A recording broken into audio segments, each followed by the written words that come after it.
सभ्यता, संस्कृति और संस्कारों की भूमि, जिसने देश को अनेक आध्यात्मिक गुरु, महान वैज्ञानिक,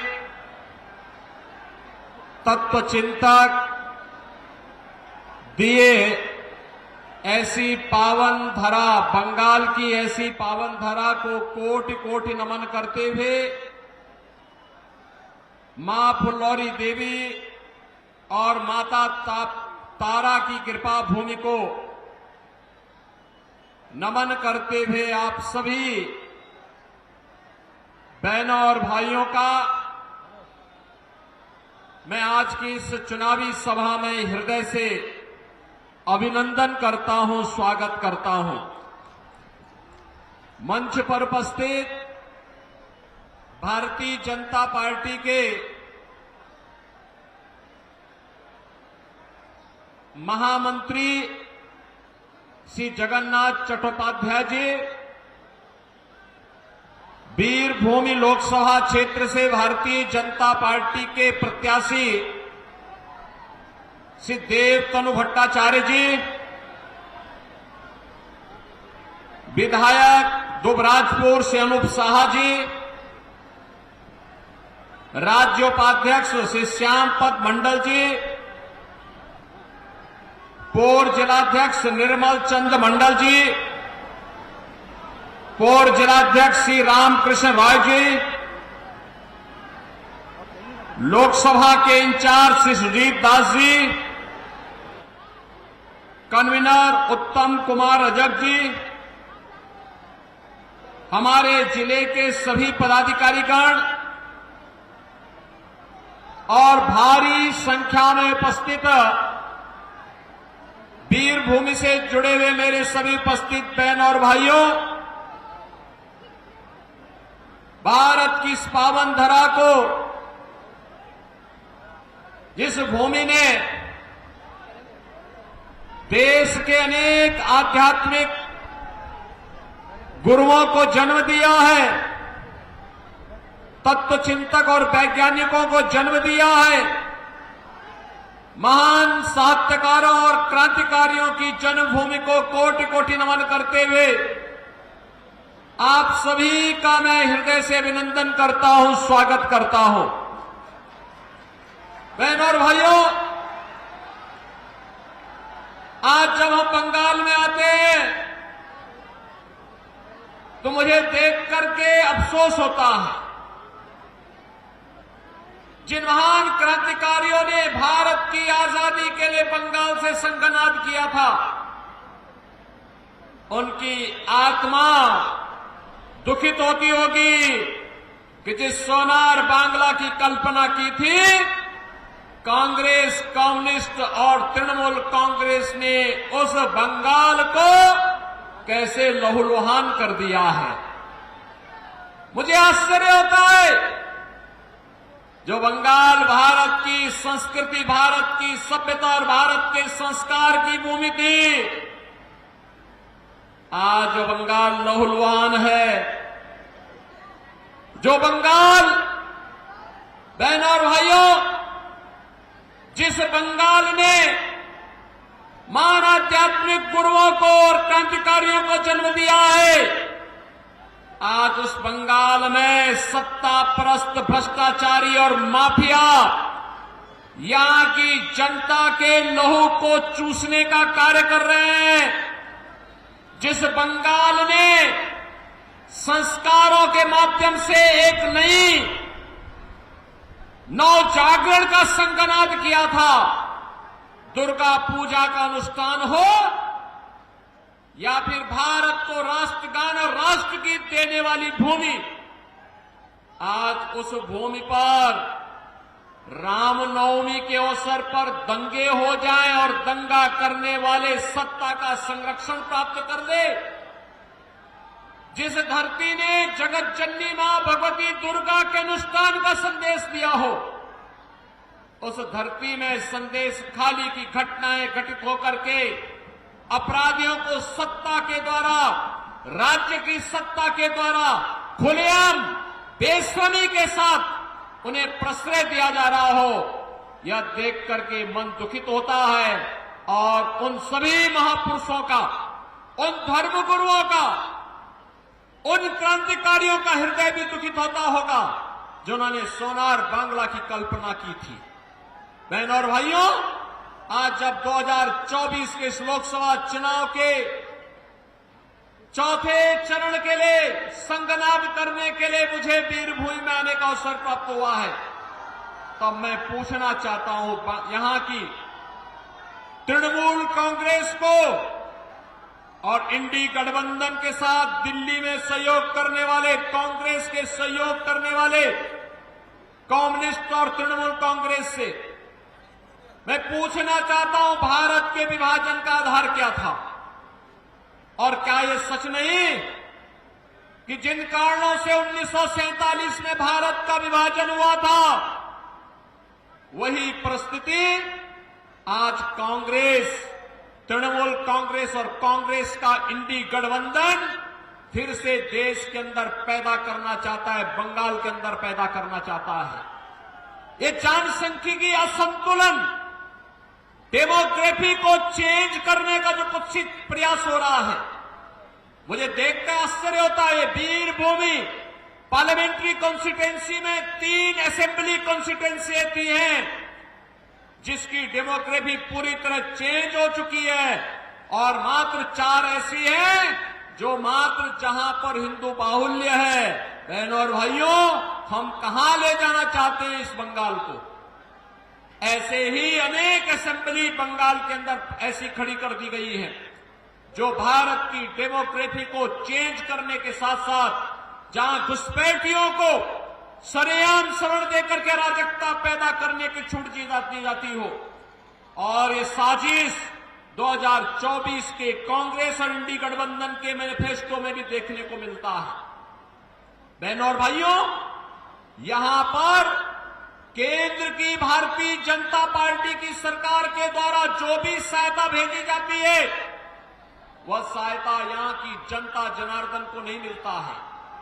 उस सहायता को तृणमूल कांग्रेस उस सहायता को अपने स्वयं के गुंडों में बांटने का काम कर देती है, उसको हड़प लेती है, उसको अपने में समेट लेती है, जनता जनार्दन को उसका लाभ नहीं देने देती है।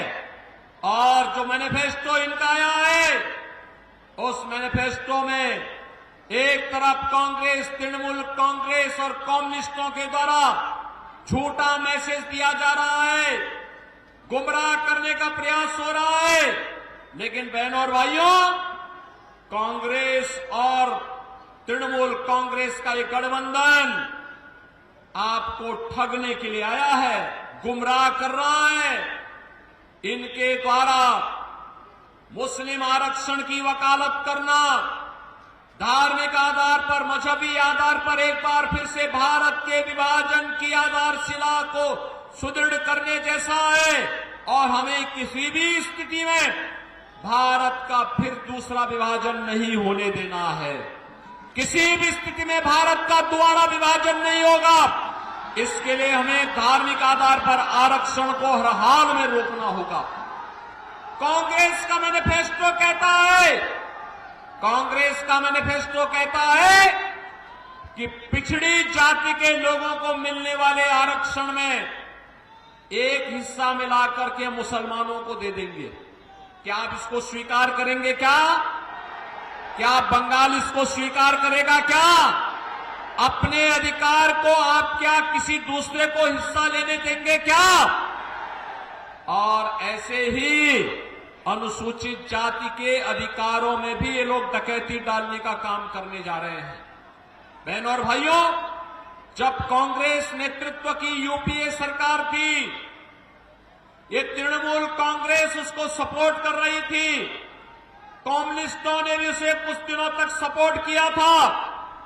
बहनों और भाइयों, तब आपको याद होगा, तब कांग्रेस नेतृत्व की सरकार ने, जो आज इंडी गठबंधन के रूप में है, तब इस सरकार ने जस्टिस रंगनाथ मिश्रा कमेटी गठित की थी और रंगनाथ मिश्रा कमेटी के आधार पर उसने प्रयास किया था उस समय कि पिछड़ी जाति को मिलने वाले 27% आरक्षण में से 6% आरक्षण को कम करते हुए उस आरक्षण का लाभ मुसलमानों को दे दिया जाए।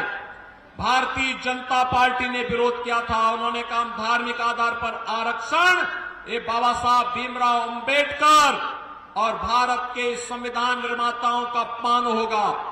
उस समय विरोध किया था और तभी रुक पाया था। फिर सच्चर कमेटी की सच्चर कमेटी का गठन करके कांग्रेस ने प्रयास किया था कि अनुसूचित जाति की मिलने वाले आरक्षण के लाभ में भी मुसलमानों को हिस्सेदारी दी जाए। तब भी भारतीय जनता पार्टी ने विरोध किया था और जो लोग अनुसूचित जाति, जनजाति और पिछड़ी जाति के लोगों के अधिकारों पर डकैती डालने का प्रयास कर चुके हैं और आज फिर उनका मैनिफेस्टो इस बात का उल्लेख करता है, वे आज जनता को गुमराह करके ये फिर से सत्ता हासिल कर लेना चाहते हैं। बहनों और भाइयों, मैं आप सबका आह्वान करने के लिए आया हूं। आपने देखा होगा रामनवमी का आयोजन, भगवान राम का जन्म हुआ था उत्तर प्रदेश के अयोध्या में और उत्तर प्रदेश में इस अवसर पर हजारों शोभा यात्राएं निकलती हैं, एक भी जगह दंगा नहीं हुआ। मुझे उत्तर प्रदेश में मुख्यमंत्री के रूप में सेवा करते हुए 7 वर्ष हो गए हैं, एक भी बार दंगा नहीं हुआ। उत्तर प्रदेश में एक भी बार दंगा नहीं हुआ, एक भी बार कर्फ्यू नहीं लगा, एक भी बार कहीं भी कोई न कर्फ्यू है न दंगा है। यूपी में सब चंगा है, यूपी में कुछ भी नहीं है। लेकिन बहनों और भाइयों, यहां रामनवमी के अवसर पर दंगे हुए, यहां बम चले हैं, दंगे हुए हैं, शोभा यात्राओं में तोड़फोड़ हुई है और कोई जय श्री राम बोलता है तो उसको यहां की सरकार गिरफ्तार करके बंद कर देती है। मुझे आश्चर्य होता है, अरे 15वीं सदी में इसी धरती में एक महापुरुष पैदा हुए थे, एक संत कवि पैदा हुए थे, श्री कृतिवास ओझा ने बांग्ला रामायण रची थी और बांग्ला रामायण ने इतनी धूम मचाई थी कि घर घर राम की उपासना होनी शुरू हो गई थी। बहनों और भाइयों, अगर बंगाल में राम की उपासना होती है तो बंगाल से चली दुर्गा उपासना का कार्यक्रम उत्तर प्रदेश के अंदर हजारों स्थानों पर होता है, पूरी भव्यता के साथ होता है, कोई रोक टोक नहीं। बड़े बड़े पंडाल लगते हैं, जैसे पंडाल लगा है ऐसे पंडाल दुर्गा उपासना के भी उत्तर प्रदेश के अंदर लगते हैं। लेकिन कहीं कोई दंगा नहीं हो सकता, कहीं कोई कर्फ्यू नहीं लग सकता। और मालूम है कि अगर जैसे रामनवमी के अवसर पर बंगाल के अंदर दंगा करने का प्रयास हुआ था, दंगा हुआ था, शोभा यात्राओं में तोड़फोड़ हुई थी, बहनों और भाइयों, अगर ये दुस्साहस किसी ने उत्तर प्रदेश में किया होता तो हम उसको उल्टा टांग करके उसकी पूरी संपत्ति को सरकारी कब्जे में ले लिए होते, उसकी पूरी संपत्ति को, और ऐसी कार्रवाई करते उसकी 7 पीढ़ियां भूल जाती दंगा करना। आज आप देखते होंगे उत्तर प्रदेश के अंदर, आज बहनों और भाइयों आप देखते होंगे बड़े बड़े माफिया जो कभी कभी पहले 2017 के पहले, बीजेपी के आने के पहले यूपी के अंदर जो पूरी सत्ता को अपने गिरफ्त में रखते थे, जिनके सामने सारी व्यवस्थाएं फेल थी, आज आप देखते होंगे कैसे उनके गले में तख्ती लटकती है और वो कहते हैं कि साहब एक बार जान बख्श दो, बस अब हम ठेली लगा करके परिवार का पेट भर देंगे, अब दंगा नहीं करेंगे, किसी गरीब को नहीं लूटेंगे, किसी बेटी और बहन की इज्जत के साथ खिलवाड़ नहीं करेंगे, किसी व्यापारी से रंगदारी वसूली नहीं करेंगे और ठेके पट्टे में न गौ कसी का काम करेंगे और नहीं उनके द्वारा ये भी कहा जाता है कि गौ कसी भी नहीं करेंगे और कहीं बालू और रेता का भी कहीं जबरन ठेका भी नहीं लेंगे। बहन और भाइयों, मैंने सुना है यहां पे भी कुछ माफिया बालू और रेते का ठेका जबरदस्ती हड़प करके यहां की जनता का शोषण कर रहे हैं। नदी के डेमोग्राफी को भी चेंज कर देना चाहते हैं। गौ कसी के धंधे को धड़ल्ले से चला करके यहां की आस्था के साथ खिलवाड़ करना चाहते हैं। बहन और भाइयों, भारतीय जनता पार्टी आपको इस बात का आश्वासन देती है कि जितने बड़े माफिया हैं ना, इनकी पूरी संपत्ति को जब्त करके गरीबों में बंटाने का काम कोई कर सकता तो केवल भारतीय जनता पार्टी कर सकती है। आपने देखा होगा उत्तर प्रदेश में हमने जितने बड़े माफिया थे, सबसे बड़े जितने बड़े माफिया थे, वे माफिया या तो यूपी छोड़ चुके हैं या फिर उनको जहन्नुम में भेज दिया गया है। उनके लिए अब धरती में जगह नहीं है, वे लोग जा चुके हैं। हम लोगों ने, बीजेपी की सरकार ने उत्तर प्रदेश में केवल अयोध्या में ही रामलला का मंदिर नहीं बनाया है, बल्कि बड़े बड़े माफिया और अपराधियों का राम नाम सत्य है कि यात्रा में भी भेजने का काम कर दिया है। और इसीलिए मैं आपसे कहना चाहता हूं कि बहनों और भाइयों, देश के विभाजन की जो तैयारी कांग्रेस और इंडी गठबंधन के द्वारा अपने मैनिफेस्टो के माध्यम से की जा रही है, उन सभी से सावधान होने की आवश्यकता है। और मैं तो आपसे एक बात और कहना चाहूंगा, बहनों और भाइयों, जब आप पे कोई संकट आता है, आप पे जब कोई संकट आता है, तब क्या तृणमूल का कोई व्यक्ति आपके पास आता है क्या हालचाल पूछने के लिए? जब ये दंगे होते हैं, तृणमूल कांग्रेस का कोई व्यक्ति आपका हालचाल पूछने के लिए आता है क्या? कांग्रेस का कोई व्यक्ति आता है क्या? कोई नहीं आएगा। न कांग्रेस आएंगे, न राहुल गांधी आएंगे, न बहन जी आएगी और कोई नहीं आएगी।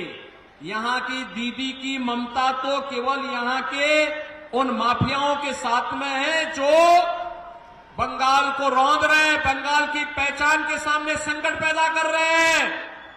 और इसीलिए मैं आपसे कहने के लिए आया हूं, बहनों और भाइयों, केवल भारतीय जनता पार्टी है और मोदी जी हैं जो सुख दुख में आपके साथ हमेशा खड़े होने वाले हैं, हर स्थिति में खड़े होने वाले हैं। आपने देखा होगा मोदी जी के नेतृत्व में भारत ने विकास की जिन नई प्रतिमान को स्थापित किया है। आज दुनिया के अंदर भारत का सम्मान बढ़ा है, भारत की सीमाएं सुरक्षित हुई है। कांग्रेस नेतृत्व की सरकार थी, पाकिस्तान परस्त आतंकवादी भारत की सीमा का अतिक्रमण करते हुए भारत में आते थे, जगह जगह बम विस्फोट करते थे। आज मोदी जी के नेतृत्व की सरकार में आप देखते होंगे, अब तो आतंकवादी घटनाएं नहीं घटित होती, आतंकवाद और नक्सलवाद को तो नियंत्रित किया जा चुका है। लेकिन अगर कहीं पटाखा भी जोर से फूटता है तो सबसे पहले पाकिस्तान सफाई देता कि मेरा हाथ नहीं है, क्योंकि पाकिस्तान को मालूम है कि अगर कोई घटना गलती से भी हो जाए तो उसको लेने के देने पड़ जाएंगे, क्योंकि ये नया भारत है और मोदी जी के नेतृत्व में नया भारत किसी को छेड़ता नहीं है। लेकिन अगर कोई छेड़ता है तो फिर उसको छोड़ता भी नहीं है। और इसीलिए मैं आपसे कहने के लिए आया हूं, यहां पर इंफ्रास्ट्रक्चर का कार्य मोदी जी के नेतृत्व में IIT, IIM, AIIMS, highway, railway, metro, triple IT, NIT, world class university, हर घर नल की योजना, ये सभी मोदी जी के नेतृत्व में आज तेजी के साथ देश के अंदर इसको लागू किया जा रहा है। और बंगाल में तो तृणमूल कांग्रेस की सरकार मोदी जी की योजनाओं को जबरन रोकने का कार्य करती है अन्यथा पूरे देश के अंदर 80 करोड़ लोगों को फ्री में राशन देने का काम पिछले 4 वर्ष से मोदी जी की सरकार कर रही है। बहनों और भाइयों, 60 करोड़ लोगों को 5 लाख रुपए की आयुष्मान भारत में स्वास्थ्य बीमा का कवर मिल रहा है। 50 करोड़ गरीब लोगों के जनधन अकाउंट खोल दिए गए। 12 करोड़ किसानों को प्रधानमंत्री किसान सम्मान निधि का लाभ मिला। 12 करोड़ गरीबों के घर में शौचालय बन गए। 10 करोड़ गरीबों को उज्ज्वला योजना का रसोई गैस का एलपीजी का कनेक्शन मिल गया और 4 करोड़ गरीबों को बहनों और भाइयों प्रधानमंत्री आवास योजना का लाभ मिल गया। मैंने उत्तर प्रदेश में अब तक लगभग 57 लाख गरीबों को एक एक मकान दे दिया है पीएम आवास योजना में। बहनों और भाइयों, बंगाल की सरकार नहीं लेना चाहती। बंगाल की सरकार उसी कार्य को करती है जिसमें इसको कमीशन मिलती हो और इसीलिए वह कार्य नहीं करेगी, करने नहीं देगी। इसके लिए आवश्यक है कि वीर भूमि को नाम के अनुरूप भारतीय जनता पार्टी को विजयी बना करके भेजिए। मोदी जी ने कहा है आत्मनिर्भर भारत और विकसित भारत की संकल्पना को साकार करेंगे। आत्मनिर्भर भारत का मतलब आत्मनिर्भर बंगाल भी होगा। आत्मनिर्भर बंगाल का मतलब हर किसान, हर नौजवान, हर महिला, हर तबके का व्यक्ति, हर व्यापारी यह भी आत्मनिर्भर होगा। और जब आत्मनिर्भर होगा तो तभी विकसित भारत की परिकल्पना को साकार भी करेगा।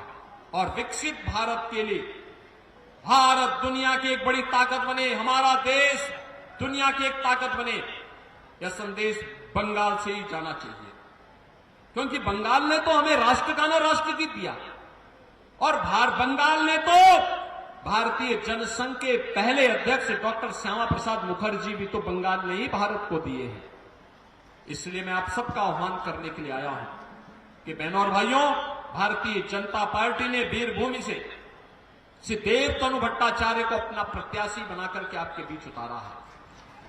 देवतनु भट्टाचार्य, बहनों और भाइयों, मैं आप सबसे अपील करना चाहूंगा, अगर आप डेमोग्राफी को चेंज करने से रोकना चाहते हैं, अगर आप सुरक्षित बंगाल चाहते हैं, अगर आप सुरक्षित भारत चाहते हैं, समृद्ध बंगाल और समृद्ध भारत चाहते हैं, तो भारतीय जनता पार्टी आवश्यक है। और इसके लिए आप सबका मैं आह्वान करूंगा कि आप सभी लोग भारतीय जनता पार्टी के चुनाव चिन्ह कमल के चुनाव चिन्ह पर वोट देकर के श्री देवतनु भट्टाचार्य को भारी बहुमत से विजयी बना करके देश की संसद में भेजिए। आप सहमत हैं? देवतनु भट्टाचार्य को विजयी बना के भेजेंगे? सभी लोग सहमत हैं? सभी लोग सहमत हैं? 13 मई को यहां लोकसभा का इलेक्शन होना है और 13 मई को लोकसभा के इलेक्शन में देवतनु भट्टाचार्य को वीरभूमि जैसे लोकसभा क्षेत्र में बहनों और भाइयों डेमोक्रेटिक चेंज से रोकने के लिए, सुरक्षा के लिए, गरीब कल्याणकारी योजनाओं के लिए उन्हें भारी बहुमत से विजयी बना के भेजना है। बना के भेजेंगे? सभी लोग सहमत हैं? तो मेरे साथ बोलेंगे भारत माता की, भारत माता की, भारत माता की, वंदे वंदे वंदे